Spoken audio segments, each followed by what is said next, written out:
La turba que se vivió en el Brasil el día de ayer, en la capital del Brasil, específicamente en Brasilia, donde un grupo de fanáticos, en su mayoría policías retirados, religiosos, miembros de sectas religiosas, que habían acampado en diferentes ciudades cercanas a la capital, pues intentaron, o lo hicieron de todas maneras de forma violenta, tomarse las instalaciones del Congreso brasilero y el Tribunal Supremo del Brasil, que es algo así como la Corte Suprema de Justicia en Colombia.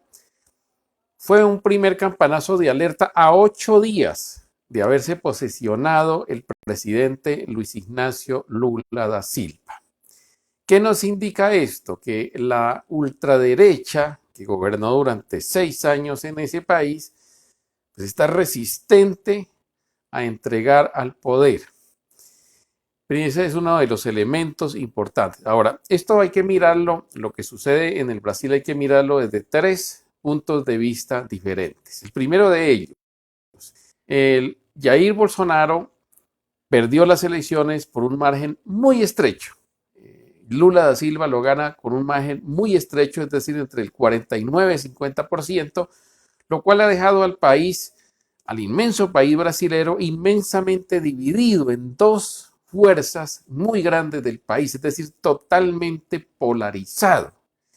Y esto es lo que hace que un sector de esa población muy grande, es decir, la mitad del Brasil, la mitad de los votantes brasileros, porque también allá hay mucha abstención, pues sean contrarios al gobierno de Luis Ignacio Lula da Silva.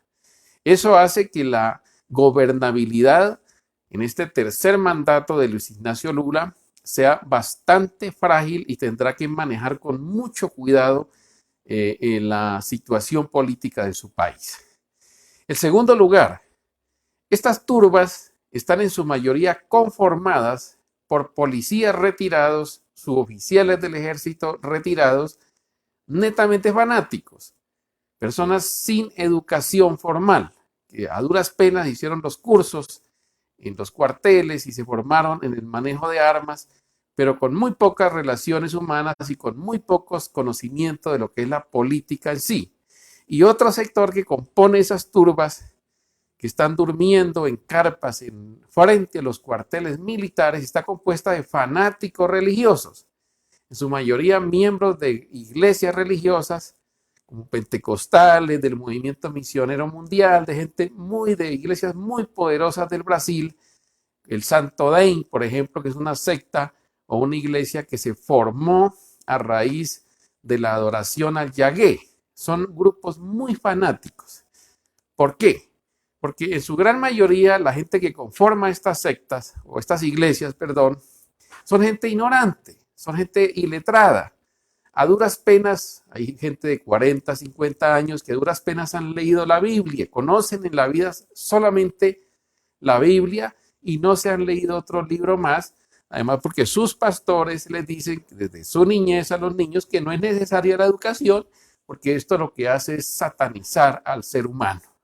Entonces, en ese marco de ideas, esta gente, miembros de esos grupos religiosos, es muy fácil de captar y de conducir a una aventura tan peligrosa como es sublevarse contra el Estado de Derecho en el caso del país brasilero y en cualquier parte del mundo. Es curioso que Luis Ignacio, el señor Jair Bolsonaro, pertenezca al Partido Liberal. Háganle ustedes el análisis que el Partido Liberal es el que ha patrocinado al señor Jair Bolsonaro, que le dio el aval y ha sido miembro de ese partido político. Bueno, Anastasio Somoza en Nicaragua, cuando fue dictador, también fue miembro y fundador del Partido Liberal en ese país. Ese es el tercer elemento, es decir, grupos de fanáticos fácilmente conducidos pueden llegar a cualquier extremo. Cuando uno es fanático, cuando una persona está cegada, ya sea religiosamente o inducido por una situación política, fácilmente puede llegar incluso a cometer crímenes si es necesario y si así los líderes lo conducen. Este es el segundo elemento, pues, para saber por qué toda esa cantidad de gente se está apostando en carpas frente a los cuarteles militares del vecino país del Brasil. ¿Cuál es la tercera razón para que esto se esté dando? Es la situación que vive Jair Bolsonaro en este momento. Tan pronto salió hace 8 días, el domingo entregó su mandato, se fue a vivir a la capital, a Miami, en la Florida. Se fue del país, huyó del país, digámoslo de alguna manera. ¿Por qué? Porque a Jair Bolsonaro se le van a venir unas demandas encima, unas denuncias penales, incluso por genocidio. ¿Por qué genocidio? Muchas por violaciones a los derechos humanos, porque durante su gobierno él asusaba y mediante decretos permitió que grandes segmentos de la policía estatales de los estados o de la policía federal ingresara a favelas para que matara directamente a la gente sin una orden judicial, allanara sin orden judicial, matara personas, incluso desapareciera seres humanos en esos lugares en aras de combatir la delincuencia. También está acusado de genocidio y le van a instaurar la demanda penal por el manejo que le dio al COVID-19 en su país. Recordemos que Bolsonaro se negó sistemáticamente a aceptar esa enfermedad como una pandemia, dijo que eso no era nada, incluso compró las vacunas a destiempo y millones de brasileños murieron, otros quedaron con situaciones o patologías asociadas al coronavirus en situaciones graves. Y esto, por supuesto, lo va a investigar la Fiscalía Federal y el Tribunal Supremo, que es el que lo juzga. Y recordemos que detrás de estos juicios hay también connotaciones políticas. Ante el temor que tiene Bolsonaro de que sea judicializado y llamado a juicio, quizá extraditado de los Estados Unidos, él tiene que fortalecer la oposición de él, es decir, a través de estos mecanismos de la sublevación popular de la gente, para tratar de mostrarle una fuerza a Lula da Silva y decirle, si me van a juzgar, yo tengo con qué responderle, que es el pueblo que aún lo sigue a él y que por supuesto lo seguirá siguiendo durante todos estos años. Hay una situación muy importante. Ustedes dirán, bueno, ¿y por qué la policía apoyaba ayer a los manifestantes, a la turba? No hizo nada. De hecho, el Tribunal Supremo anoche destituyó al gobernador del Distrito Federal de Brasilia por 3 meses por no haber hecho nada. El gobernador es afín a Jair Bolsonaro, por supuesto. Es que la policía brasilera está dividida en sectores. Como es un país federal, cada estado tiene su propia policía y cada distrito tiene su propia policía. Y esa policía obedece únicamente a los alcaldes de distrito y a los gobernadores cuando es la policía estatal. Esa no es del resorte del sistema federal. Entonces, generalmente es una policía política.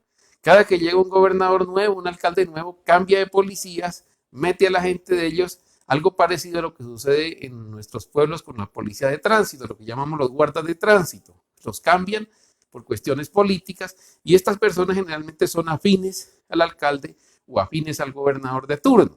Por eso esa policía estatal, la policía de Brasilia, distrital y la policía de Sao Paulo, incluso la de Río de Janeiro, estaba apoyando ayer a los manifestantes.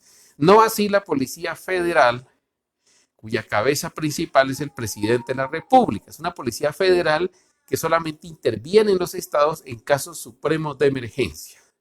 Ahora, hay peligro de que el ejército derroque o llegue a intervenir para sacar a Luis Ignacio Lula. De hecho, no. El ejército brasilero, desde que entregaron el poder en 1985 al presidente Tancredo Neves, que murió después en un hospital víctima de complicaciones patológicas, desde allí para acá no intenta jamás tomarse el poder y no lo va a hacer. Por supuesto que esto no lo va a hacer porque no es la función. Es un ejército muy profesionalizado, además que en el Brasil es un país igual de en América Latina, donde los ejércitos ya no están llamados, ni Washington, que era el que los dirigía antes, el Pentágono, les ordenaba den golpes de Estado, tampoco está hoy interesado en dar golpes de Estado en estos países de América Latina. De modo que no hay ningún peligro de que el ejército brasileño, aún con esas turbas que se han apostado frente a los cuarteles, le vayan a dar un golpe de Estado al presidente Lula.